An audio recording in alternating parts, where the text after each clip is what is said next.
بسم الله الرحمن الرحيم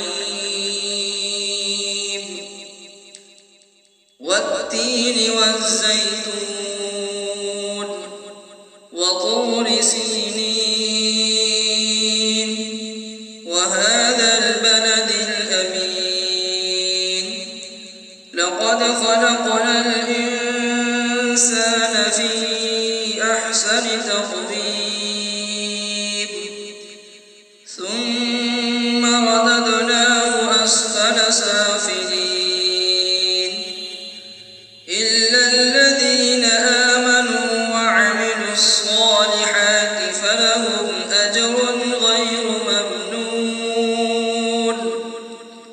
فما